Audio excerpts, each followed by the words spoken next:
En este video vamos a hablar sobre cine, pero cine del bueno. O bueno, ojalá termine siendo cine del bueno. Y es que cada día estamos más cerca de tener más información sobre la película Los Cuatro Fantásticos de Pedro Pascal protagonizando como Reed Richards. Mientras que también ha llegado más información sobre problemas en la producción y las decisiones hacia dónde quieren dirigir Spider-Man 4. Sony y Disney están peleando constantemente para que sea un tema multiversal o sea un tema callejero. Y además también va a incorporar a Miles Morales dentro de la película, pero en live action. Timothée Chalamet reveló por qué se quiso convertir en actor y qué tan influenciado está por el cine de superhéroes. Pero además también hablaremos sobre muchas noticias más del mundo geek que no te puedes perder. Sin más que agregar, prepárate y ponte cómodo porque estamos a punto de iniciar. Mi nombre es Daniel Virgen y nosotros somos geeks.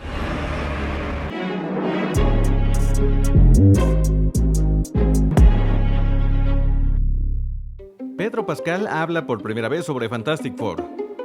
Sigue siendo raro todavía cómo es que a pesar de existir un anuncio oficial, este fue muy disimulado por parte de Marvel Studios, quienes después de que insiders lo publicaron a través de internet, solamente revelaron un arte de los Cuatro Fantásticos donde se veía y se confirmaba a los actores que interpretarían a cada uno de los miembros, dándole la razón de esa forma a los rumores y a los insiders, pero sin ninguna conferencia de prensa como habrían hecho en el pasado, presentando al elenco y dedicando palabras al público. Por eso son tan relevantes las primeras palabras que Pedro Pascal ha mencionado sobre su incorporación a Marvel Studios como Reed Richards.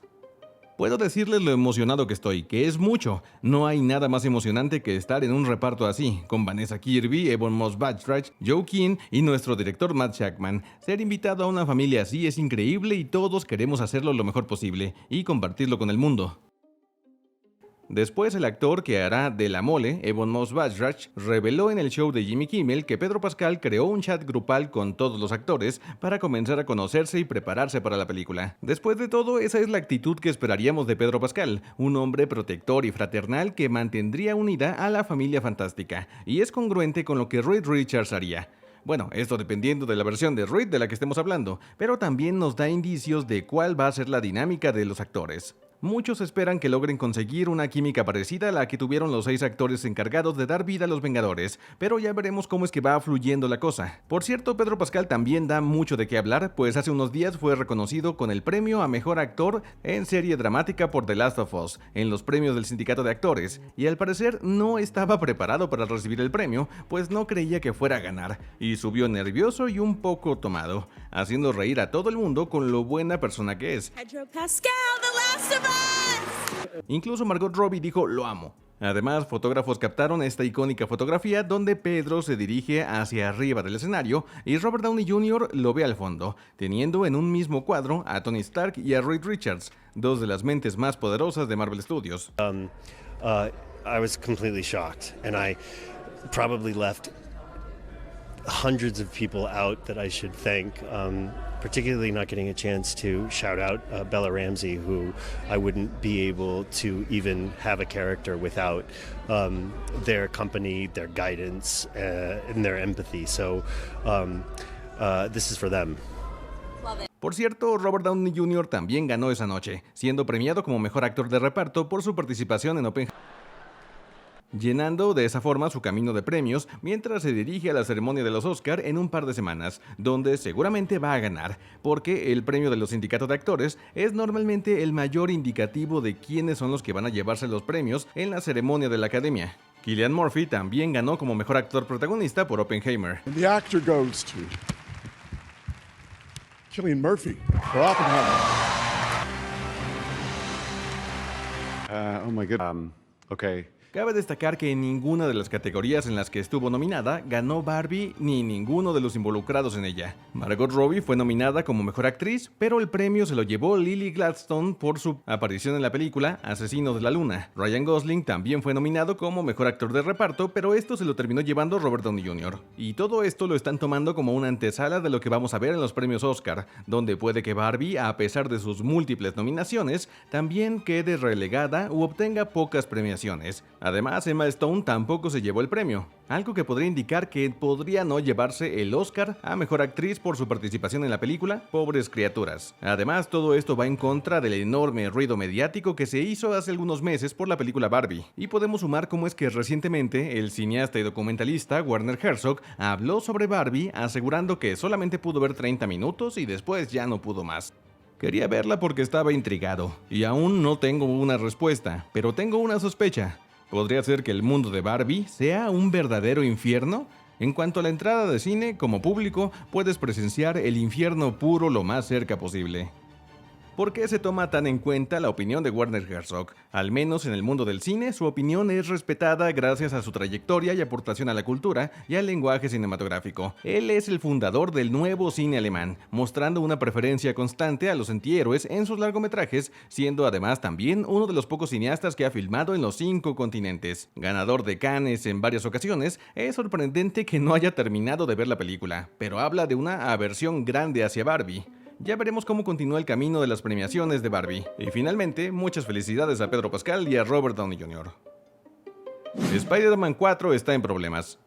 Esta noticia lleva ya dando vueltas por internet desde hace un par de días, pero la había estado dejando pasar porque pensé que podía resolverse y solamente quería dar el resultado final de dicha disputa. Pero esto ha continuado y se ha prolongado cada vez más. Marvel Studios desea una película callejera, mientras que Sony Pictures está deseoso de otra cinta multiversal que involucre a Andrew Garfield y también a Tobey Maguire. Pero el día de hoy sabemos, gracias a una nueva noticia, que no solamente quieren eso, quieren también la incorporación de Miles Morales en live action. O sea que quieren que la siguiente película, Spider-Man 4, sea a lo grande, lo más multiversal posible. Y la cabeza de Kevin Feige y todo lo demás está quebrándose en este momento. Y es por eso que se han estancado en las negociaciones entre ambas compañías, lo cual está resultando en un retraso de la producción de Spider-Man 4. Y todo esto resulta gracioso tomando en cuenta que incluso Tom Holland ha antes expresado su propio interés en explorar más ámbitos de Spider-Man. O sea, dejar de lado el tema multiversal y mejor contar una historia sólida y significativa, algo que había dejado como condición para regresar en el papel, pero parece que Sony Pictures le vale.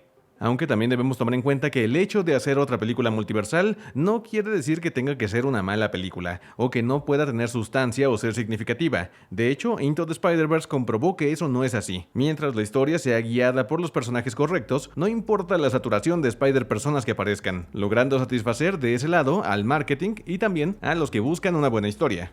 No hay motivo por el cual una nueva historia multiversal no tenga que ser algo introspectivo para el Spider-Man de Tom Holland. De hecho, tomemos en cuenta que está en la saga del multiverso. Cada una de las películas y series están tratando sobre este tema. ¿Por qué Spider-Man sería diferente? Incluso el hecho de saber que su vida actualmente apesta, porque todo el mundo olvidó a Peter Parker, incluso sus amigos, y su tía murió, podría estar tentado a ver el multiverso como una opción para conocer cómo es que se la están pasando los demás Spider-Man. Y eso lo haga deprimirse más o intentar huir a otra realidad, algo que lo ponga a prueba. Ahora bien, también debemos señalar que, si bien no están de acuerdo en el tema multiversal, el único que sí están de acuerdo tanto Marvel Studios como Sony es en la incorporación de Miles Morales en live action. Así que si Marvel Studios no quiere un tema multiversal, pero sí está de acuerdo en incorporar a Miles Morales en live action, eso quiere decir que es proveniente del mismo universo al que pertenece Tom Holland, o sea, el sobrino de Donald Glover, el cual ya fue mencionado en Spider-Man Homecoming. Así que eso ya podemos darlo como todo un hecho.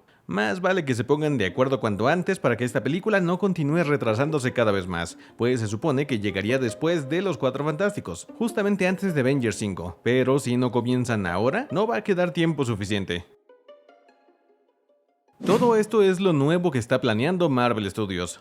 Ahora bien, el mismo insider que reveló todo esto sobre Spider-Man 4, Daniel Richman, también reveló una cantidad bombástica de información, hablando sobre los futuros proyectos de Marvel Studios, que están muy raros, la verdad. En primer lugar, se ha informado que Marvel Studios está trabajando desde ya en un proyecto para Iron Fist, aunque todavía no se ha confirmado si sería animado o live action, pero este no sería protagonizado por Danny Rand, al cual conocemos de toda la vida en los cómics y también de su aparición en la serie de Netflix, sino por una protagonista femenina. Y muchos creen que probablemente esto sería para sacar de la ecuación al actor que apareció en las series de Netflix debido a que no llenó las expectativas de todos los fanáticos, y aprovecharían para así integrar al héroe Iron Fist, pero bajo el manto de otra heroína. Además, también se menciona una nueva serie para White Tiger, esta desarrollada por Marvel Studios, teniendo a la versión femenina a Bayala como protagonista. De hecho, esto se había mencionado ya hace bastantes meses y se había colocado a Jenna Ortega como la favorita para ponerse el traje de White Tiger, y tendría mucho sentido por las raíces latinas que tiene el personaje de Bayala. Pero si bien se había mencionado hace muchos meses, antes incluso de toda esta reestructuración, es curioso cómo es que el proyecto ahora ya tiene luz verde. Tal parece que pasó el filtro vocero de toda esta nueva administración y si les parece una idea viable una nueva serie con esta protagonista femenina. Recordemos que los White Tiger van a debutar en la serie Daredevil Born Again, mostrando cómo es que Punisher mata a uno de ellos, dando inicio de esa forma a la leyenda de Abba Yala. Hace mucho tiempo se había mencionado también la aparición en live action del personaje Silver Surfer, el cual supuestamente haría su debut en un especial de Halloween de Marvel Studios, estos del mismo estilo de los episodios especiales como en el que debutó Werewolf by Night, pero después no se volvió a mencionar nada sobre esto y de hecho cancelaron este tipo de proyectos. El año pasado no tuvimos ningún especial en Halloween, solamente se presentó el mismo Werewolf by Night pero ahora a colores. Tal vez este año lo tengamos en 3D, porque se dice que ha regresado la idea de traer a Silver Surfer al live action con un proyecto propio, pero no se ha confirmado si va a ser una serie o una película. Y curiosamente, este Silver Surfer no aparece en la película de los Cuatro Fantásticos, así que no sabemos si se va a integrar después o por qué tendría un proyecto individual.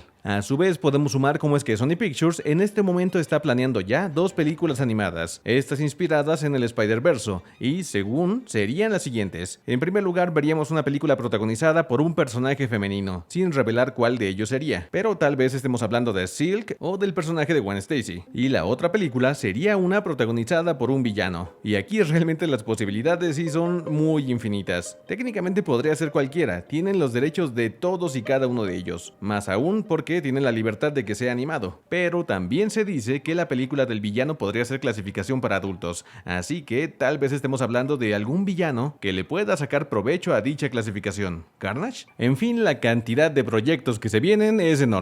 Deja en los comentarios qué es lo que piensas sobre estas series, películas y proyectos sin definir. Esta misma semana se va a estrenar por fin la película Duna Parte 2. Es increíble lo rápido que pasa el tiempo, y es que dentro de un par de días va a llegar a las salas de cine de todo el mundo una de las películas que seguramente va a dar de qué hablar a lo largo de los años. Seguramente, por lo pronto, la cinta más ambiciosa que el director Denis Villeneuve haya hecho hasta la fecha, y también en la cual haya participado el elenco Timothée Chalamet, Zendaya, Florence Pugh o incluso el mismo Austin Butler. Y sí, sé que parece que estoy exagerando, más aún tomando en cuenta que la primera parte es en general tildada de aburrida, pero les aseguro que esta segunda parte no es aburrida, no tiene tantos espacios vacíos, tiene demasiada acción y progresa mucho la trama. No por nada es que los medios de comunicación están hablando tanto sobre esta película y dando eco a cada una de las declaraciones que hace el elenco o los encargados de su realización.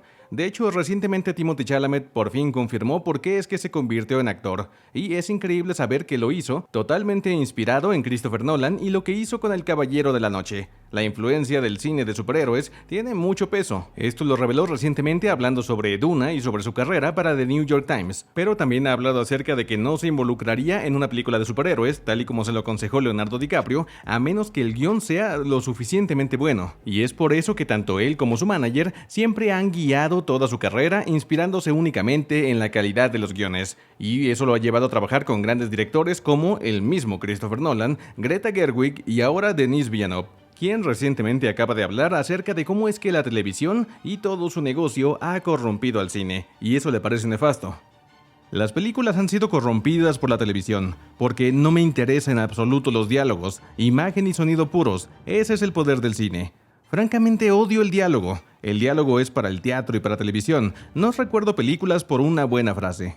Y justamente por este tipo de opiniones y forma de ver las cosas es que este director se está consagrando como uno de los mejores de los últimos tiempos, y también por lo cual fue elegido para encargarse de la cinta Duna. De hecho, esta película se acaba de convertir en la mejor rankeada en todo IMDb, o sea, en el enorme catálogo de millones de películas que tiene esta página, en toda la base de datos, Duna Parte 2 se encuentra por encima de todas, con una calificación de 9.4, un récord increíble. Y ahora bien, tomando en cuenta que faltan solamente un par de días para que se estrene, hay un par de cosas que necesitas saber antes de ir al cine. O por si acaso todavía no te animas, creo que te puede interesar lo siguiente.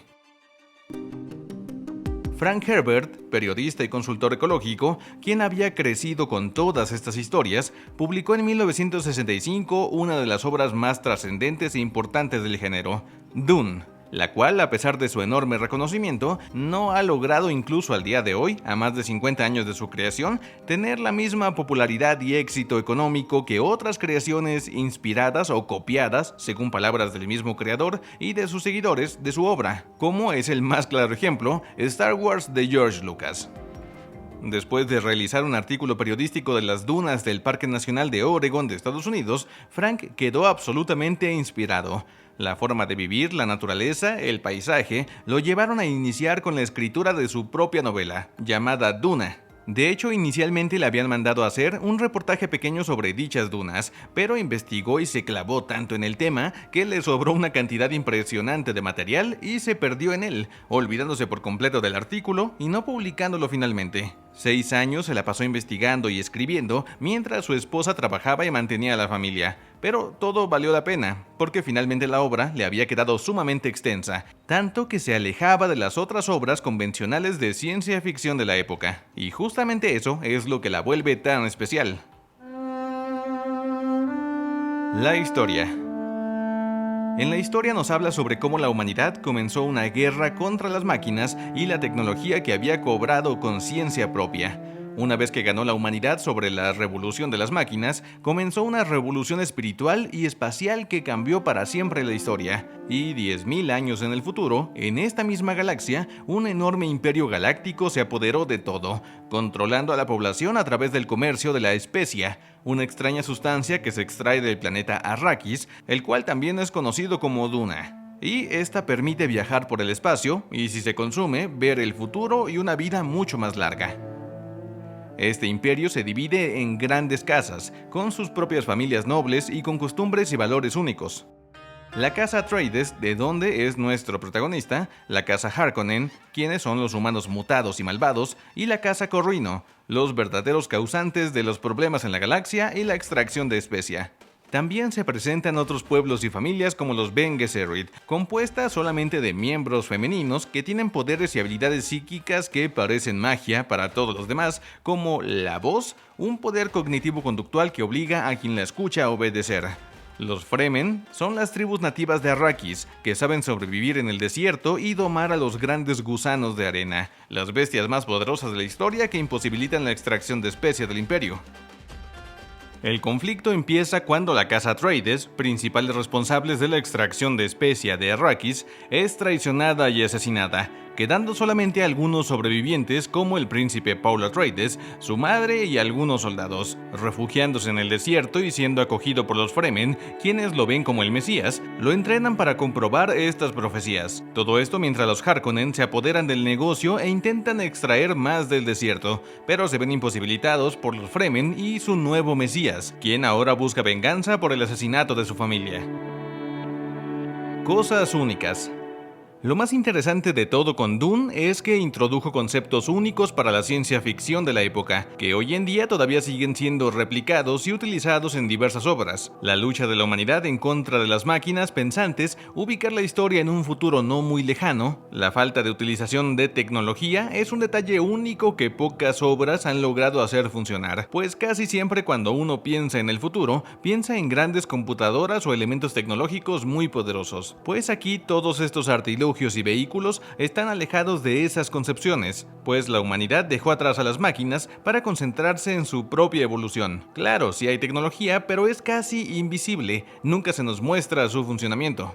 La humanidad no ha cambiado demasiado físicamente, a pesar de tener más de 10.000 años de evolución en la espalda, y cambios radicales en sus habilidades, todas son expresiones de las cualidades humanas ya existentes, no es una novela transhumanista. Además, la religión sigue siendo sumamente importante, con profecías, mesías y jerarquías matriarcales, sin olvidar mencionar cómo los duques, reyes y familias reales siguen siendo importantes en el futuro. Y a todo esto podemos sumar lo que más se ha elogiado sobre la novela: la ambientación única y creación sin igual de su propio universo. El talento de Frank Herbert para introducir de forma nada forzada al lector dentro de sus mundos y planetas es algo que todavía sigue sorprendiendo a los que la conocen, pues resulta tan vívida la representación de los escenarios que ha sido sumamente difícil replicarlo en la pantalla grande.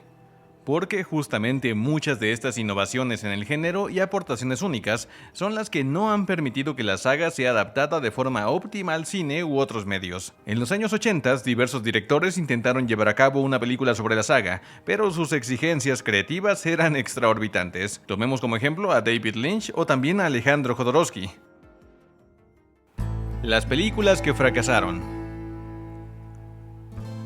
En primer lugar debemos mencionar cómo es que el primer director que se involucró con una posibilidad de dirigir una cinta sobre Duna fue Alejandro Jodorowsky, el cual actualmente se ha consagrado como un director surrealista de culto, al cual cualquier empresa le tendría suma confianza, pero en los años 80 todavía no había quedado del todo claro si es que se trataba de un loco, de un charlatán o de un genio, y cuando le habían preaprobado la posibilidad de dirigir una cinta sobre Duna, su mente se volvió completamente loca, creando 1.000.000 de concepciones que al día de hoy todavía han moldeado a muchas películas de fantasía y también de ciencia ficción. Y es que se han revelado imágenes de los storyboards que preconfiguran decenas de trabajos míticos del cine fantástico y de la ciencia ficción, desde La Guerra de las Galaxias de 1977 hasta Alien, o incluso Indiana Jones y el Arca Perdida, la película Contacto, Flash Gordon de 1980 y muchas otras en las cuales el equipo estuvo involucrado. Además, mucho de lo que preparó para esta película, que jamás pudo conseguir la aceptación y presupuesto que él estaba buscando, quedó impregnado en el cómic El Incal, el cual es considerada una obra maestra del cómic. Este chileno intentó llevar a cabo la película en 1974 y había preparado un montón de escenas psicodélicas y alucinógenas dignas de un viaje en LSD, descrito por palabras del mismo director. Y esto era completamente intencional, intentando evocar lo que la especia podía provocar dentro de la novela. El director también quería al pintor Salvador Dalí interpretando al emperador Padishah. Además buscaba a Orson Welles y Mick Jagger dentro del reparto de su película. Orson Welles estaba destinado a interpretar al barón Vladimir Harkonnen y de hecho aceptó hacerlo, a cambio de que se contratase al chef del hotel en el cual se alojaba para cocinarle durante todo el rodaje. Y al igual que años después, David Lynch estaría contratando al cantante Sting para interpretar a Fade Rauta, Jodorowsky también buscaba a Mick Jagger para encargarse de ese mismo papel. Y según se dice, el cantante de los Rolling Stones aceptó la proposición. Además, el director aseguraba que necesitaba un corte de más de 10 horas para finalizar su visión sobre la película, y el presupuesto jamás fue conseguido y decidieron mejor vender los derechos a otro productor, dejando enterrada para siempre la visión de este director chileno sobre la película Duna. Y años más tarde, en 1984, por fin David Lynch pudo hacer realidad el sueño de Jodorowsky, entregando la primera adaptación en live action de la película, pero no salió nada bien. Durante todo el proceso de filmación y rodaje,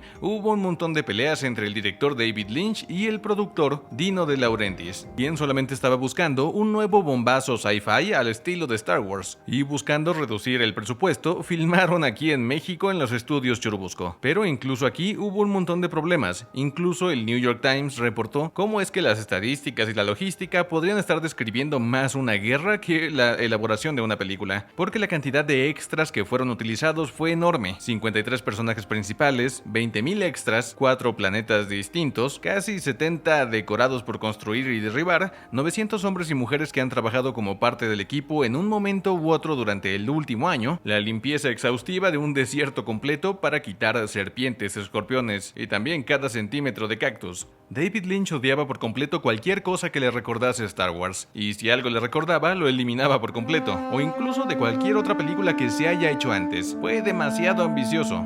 Y según información, el primer montaje de Duna duraba 5 horas, algo que debido a la molestia enorme del productor tuvieron que bajar hasta 2 horas y media. Y todo esto para que solamente recaudase 31 millones de dólares, esto en todo el mundo, habiendo tenido un presupuesto total de 40 millones, siendo un fracaso rotundo. Y todo esto no trajo más que un arrepentimiento enorme de parte de David Lynch, quien años más tarde aseguró en una entrevista que tal vez nunca debió haber realizado esta película.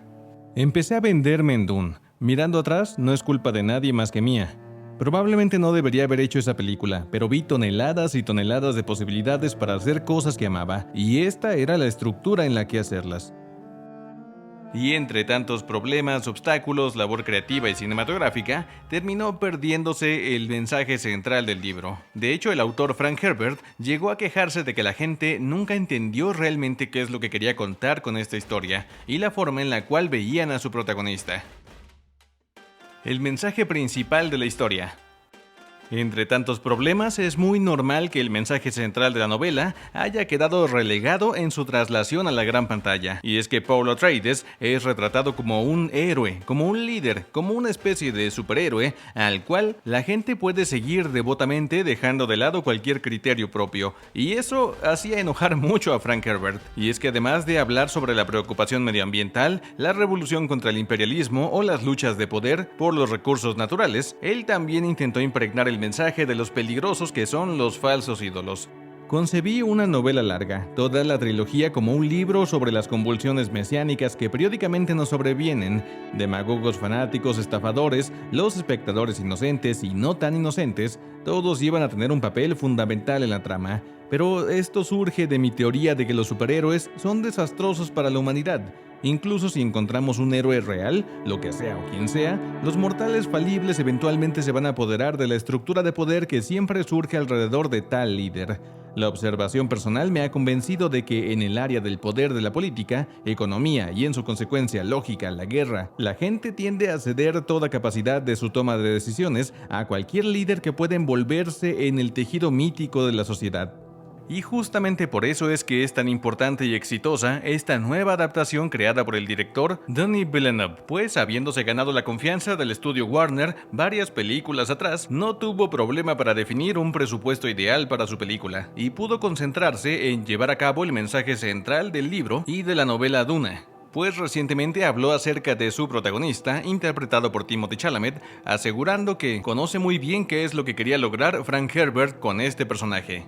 Cuando Frank Herbert escribió Duna, estoy muy decepcionado con la percepción que la gente tiene sobre Paul Atreides.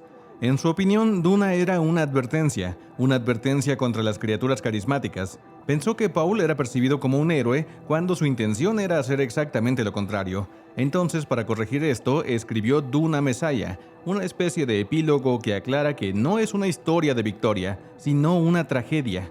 Humildemente espero que esta adaptación se acerque más a las intenciones originales de Frank Herbert. Usé al personaje de Chani para hacerlo, le di un plano diferente y la usé para aportar una perspectiva diferente a la historia. Y es por eso que con un presupuesto de $165 millones, Denis, junto con todo el gran elenco que eligió para esta adaptación, aceptó continuar con toda la trilogía. Y a finales de este mismo mes está a punto de llegar Duna parte 2, equiparando por completo todo el fragmento de historia que ya había adaptado antes a live action David Lynch en su película del 84, y asegurando que va a continuar con Duna Messiah dentro de un par de años, para dar conclusión a toda esta historia, y por fin dar un cierre significativo e histórico a la historia de la novela de Frank Herbert, rindiendo honor al autor y también a todos sus fanáticos que a lo largo de muchas décadas habían esperado algo tan grande como lo que está haciendo ahora mismo. Por cierto, nadie ha comentado nada, he leído todos los comentarios de los últimos videos acerca de la nueva intro. Esta es una nueva intro con una nueva canción y todo, y pensé que les iba a gustar. Y eso fue todo por el día de hoy. Ahora sí nos vemos en la siguiente. Mi nombre es Daniel Virgen y nosotros somos Geeks. Bye.